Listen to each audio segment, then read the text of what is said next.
อจากมหาวิทยาลัยแกก็คือมีคำเห็นเกี่ยวกับเรื่องปัญหาในสุขภาพงานข้อก่อสร้างงานของแกก็คือเคยประกาศมาเห็นของสุดท้ายเพราะว่าเกี่ยวกับเรื่องงานภาคพลังงานก็เป็นเรื่องงานที่สำคัญแต่พอถือว่าเรื่องงานภาคพลังงานมีบทบาทสำคัญในการสีนำพาของกระบวนการพัฒนามาที่เรื่องนโยบายของพรรคที่ว่าบรรดาสหสมาชิกพรรคพลังงานจะเป็นผู้ตัดสินเกี่ยวกับผลสำเร็จของการจัดตั้งปฏิบัติแผนนโยบายของพรรคหรือว่าอย่างการการเศรษฐกิจสังคมของเราอันนั้นเป็นความรับผิดชอบของพรรคพลังงานฉะนั้นเกี่ยวกับปัญหาการคุ้มครองก่อสร้างพลังงานมีเนี่ยไม่นี้สำหรับเขาที่ราคาเป็นปัญหามีปัญหาสำคัญที่สุดสุดท้ายเพราะว่าสำหรับสมาชิกพรรคพลังงานในระยะใหม่ความมีของการมาสู้กฎหมายโดยเฉพาะในการทับผู้ใหม่ทับผู้ให้สอดคล้องกับการเปลี่ยนแปลงของยุคสมัยโดยเฉพาะปัญหาการเชื่อมโยงการเศรษฐกิจปัญหาลูกค้าวิพากษ์และปัญหาเศรษฐกิจภูมิปัญญาปัญหาเทคโนโลยีและการสื่อสารการนำใส่กลไกเศรษฐกิจตลาดปัญหาสิ่งแวดล้อมอื่นซึ่งปัญหานี้เป็นสำคัญพลังงานสมาชิกพรรคจำนวนหนึ่งนะแล้วก็เขายังถือว่าเขาเจาะยังถือเบายังถือว่าเป็นเรื่องธรรมดาปกติมีสังกระทบเคยนะอย่างนั้นปัญหาตัวนี้มันจะเป็นปัญหาที่พวกเขาถือว่ามันข้อไม่หอดต่อกับฮิตด่วนภาวะวิสัยต่อสมาชิกพรรคพลังงานของเขาในระยะใหม่สำหรับพวกเขาที่ราคาบนตามการรายงานของรายสหายและที่ราคาร่วมอยู่ในตัวประเทศของเขาที่ว่าเฉพาะแค่กระตุ้นว่าเขาไปเห็นว่าอะไรสำหรับปัญหาสมาชิกพรรคพลังงานของเขายังมีหลายกระบวนการที่ยังมีลักษณะท่าเอียงที่หักษาเดิมมีลักษณะวัตถุคัมภีร์ผ่านมาเคยเห็นอะไรก็เห็นแน่นอนคุณภาพหรือปริมาณของพลังงานสมาชิกพรรคของเขาเนี่ยเสียว่าดีเพียงพอของท่านแม่ทับซับของเรือบ่พ่อก็หักถือหรือว่าแบบนึงการนำใส่ผลงานของพวกเขาปัจจุบันยังมีลักษณะตาบหมายว่าท่านได้ตามตัวเขากำหนดว่าต้องหันเป็นศาสตร์เฉพาะต้องโลกเลิกสืบทอดผู้นั่งกำหนดเป็นสืบทอดกับท่านที่เวลานำใส่แต่ทำไมเปลี่ยนไปเปลี่ยนมาลักษณะแบบอย่างนั้นนะปัญหาที่เขาจะเห็นอะไรในการคุ้มครองและนำใส่พลังงานของเขาให้เขาได้มีประสิทธิผลว่าเขากำลังบอกกันบอกอยู่ในทฤษฎีเอาความโปร่งใสรายงานหลายกว่าส่วนรายงานที่ว่าผู้แบบทฤษฎีคัดข้อ1 2 3 4 5 6แต่คัดมาเข้าตัวนั้นไปใส่ตัวจริงก็ถึงการเพราะไปทำตัวนั้นแต่ในเขาขอเรียกเปลี่ยนทัศนะที่พวกเขาเห็นตัวจริงอยู่กับท้องถิ่นซักเพื่อเห็นอะไรให้พวกเขาสามารถนำใส่พลังงานที่มีปัจจุบันให้ได้มีเท่าไรให้ได้ใส่ซักให้มันได้คุณภาพให้มันได้ทั้งเอียดให้มีการควบคุมน้ำใส่ปัจจุบันเลยให้มันไหลอันนี้เป็นปัญหาที่สำคัญน้ำใส่ลดคุณประโยชน์ของพลังงานของเราที่นี่หรือว่าพอได้ตามความต้องการพอเพียงพอในความต้องการแต่ต้องให้น้ำใส่ต้องให้เวียนของเขาไปจะเห็นอะไรนี่เป็นปัญหาที่ตั้งถึงแน่ที่สุดแล้วสำหรับการกระตุ้นของเขาเนี่ยก็มีการเลือกเป็นกับกฎหมายสำหรับตัวน้ำใส่อยากน้ำใส่พลังงานให้ได้กฎหมายเพราะนี่เหตุผลเขาต้องการเลือกเป็นคัดกรองพลังงานในกฎหมายปัญหาที่ปัญหาการนำโมหูบอกกล้ามในพลังงานบอกเลือกเป็นในพลังงานบอกคัดกรองในพลังงานนี่ว่าเขานำใส่พิเศษอย่างนั้นนะว่าเขาการเกี่ยวกับสู้ว่าเขาจะใส่ที่สุดปัญหานี่ดังนั้นปัญหาสำคัญกว่านี้แม้เวลาดำเนินกับสู้ถ้าเราปัญหาการเลือกเป็นพลังงานนี้พวกเขาต้องกำอะไรเลือกเป็นก็คือเป้าหมายอันที่สองการสร้างระบบการกลไกที่จะสร้างพลังงานสืบทอด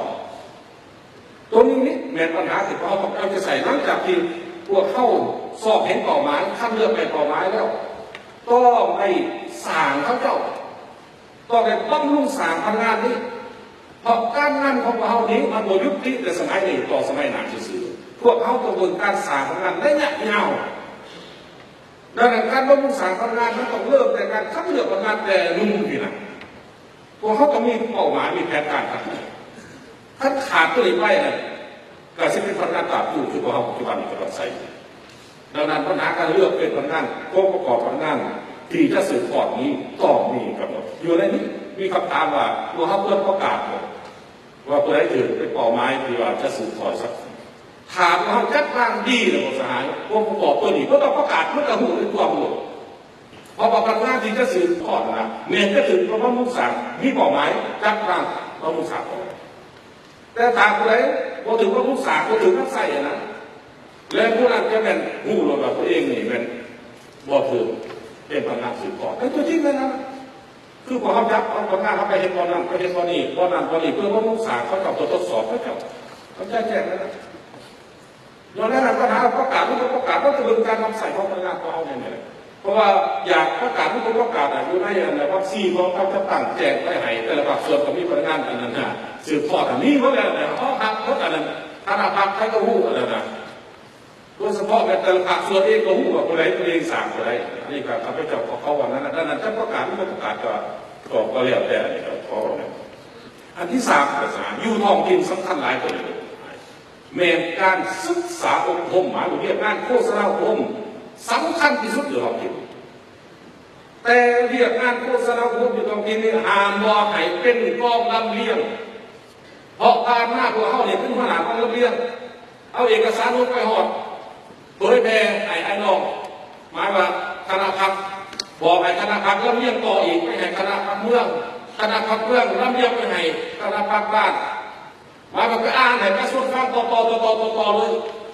เป็นกองลำเลียงเอกสารถ้าเป็นกองลำเลียงเอกสารถามว่าอะไรเรียนจะเถื่อนสรุปกันมาเรียนมาพบวัดขนาดคนความรู้มาแต่แบบไปถามจริงๆพวกเขาใช้บูหนาบูรำกำหนดเพราะว่าภาษาของเขาบอกอยู่นี่กับภาษาเอกสารกับภาษาประชาชนนะคนละเรื่องกันภาษาบอกเป็นภาษาเดียวกันภาษาพวกเขาว่าเศรษฐกิจตลาดถามประชาชนว่าเขาพูดว่าเศรษฐกิจตลาดที่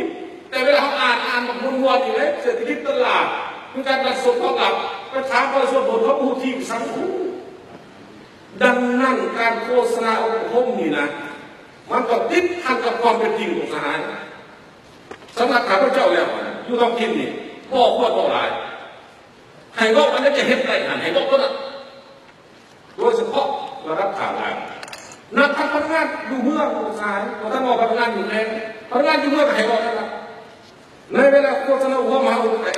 ยกปัญหาเอาปัญหามาทิ้งต่างๆไปบอกนะก็อย่าสิจะเอาแต่มาที่หันไปบอกสหายต้องเอาว่าเอามาที่อันก็พูดจริงนะเขาเสียอีกสัก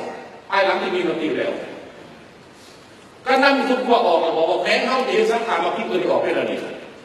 ถ้าเราได้สึกเราเอามาที่เห็นไปอ่านแล้วพักกันมากเน่าทั้งขยายอยู่นั่นเพราะด้านบนนี่มันมัดเวลาซื่อๆนะเขาเห็นหลายสหายอยู่ตรงนี้นี่พวกม้วนสุดเลยพวกอ่านหนังสือเรียนไหลเลยพวกขอบพวกข้าเลยพักอยู่นั่นคะแนนสูงขนาดแต่เมื่อเราโดนกับพวกทุกตัวเองเอาตัวรอดเป็นแบบอย่างอะไรพัฒนาตัวบริษัทตัวอย่างอะไรไม่ใช่เป็นแบบอย่างอะไรการพัฒนาแล้วนะปัญหาโฆษณาของหนึ่งต้องติดพันตัวจริงของสหายเลย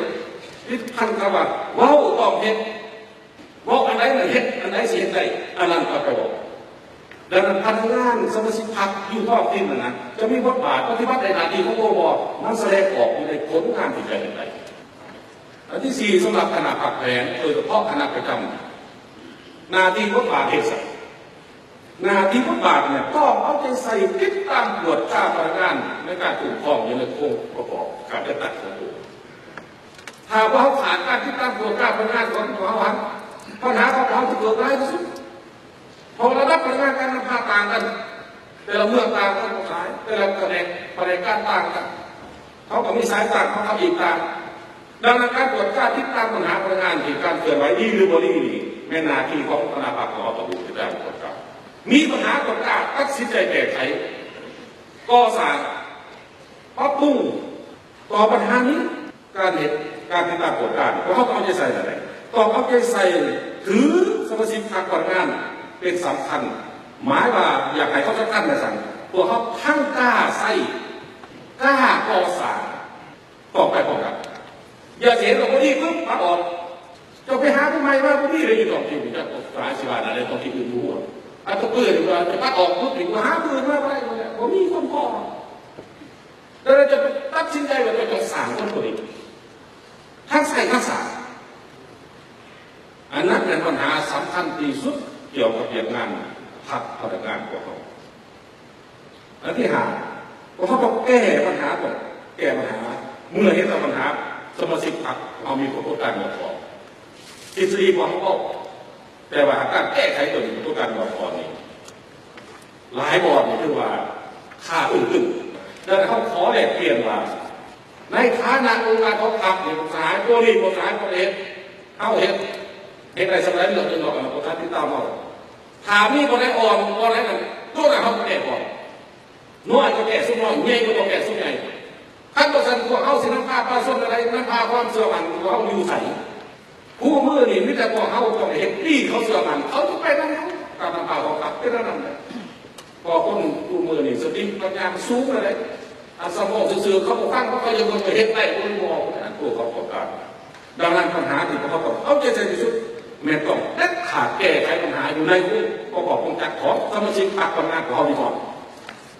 แก้อะไรตัวนี้แล้วปัญหาอื่นมันต้องโฆษณาก็ได้สายโฆษณาซื่อนั่นแหละเขาไปทั้งหมดแต่แก้อะไรตัวนี้นั่นเขาเห็นนะโฆษณาอันนี้แม่ปัญหาที่เขาขอโทษผู้เรียนตัวยิ่งว่าการปรับปรุงศาสตร์พนักงานเขาในเงื่อนไขปัจจุบันนี้ในเงื่อนไขที่พี่ตัวนี้จำนวนตัวนี้เงื่อนไขเป็นอะไรเขาต้องไปใส่ส่วนว่าระยะยาวเขาบอกครับของการเสนอของสายรายรถงานดีหมายว่าต่อไหนเนี่ยนั่นต่อไหนเนี่ยดีเพราะกุ้งขับเลือกหน่อยลายสร้างสัดส่วนอะไรเห็นดีตัวละระยะยาวแต่สำคัญตัวเขาต้องในบอกทำกิจกรรมระยะยืนที่พวกเขาต้องนั่งใส่ในอะไรให้ลดคุณประโยชน์ของพนักงานให้เขาเจ้าสามารถกลายเป็นกำลังแห่งของเขาได้อันนี้กับไปเจ้าของแรกเพื่อนนั้นเยอะนะอยู่ในชุดตัวนี้อันที่หนึ่งเป็นกล้าใส่กล้าสั่งอันที่สองว่าเขาต้องวัดคุณกับสองหน้าประกอบกันสองหน้าหมายว่าสั่งคุณภาพกับปริมาณต้องให้วัดคุณประกอบกันกับสายอย่าสิเป็นเบิ่งเอาแต่ว่าโอ้ที่ว่าคุณเป็นคุณภาพปริมาณบ่อยบ่อะไรกับสายคุณปริมาณหลายเขาต้องไปหันไปสู่คุณภาพอันนี้มันต้องเห็นประกอบกันนั่นต้องมีลักษณะที่ว่ากล้าเห็นกล้าสั่งแล้วก็ต้องกล้าใส่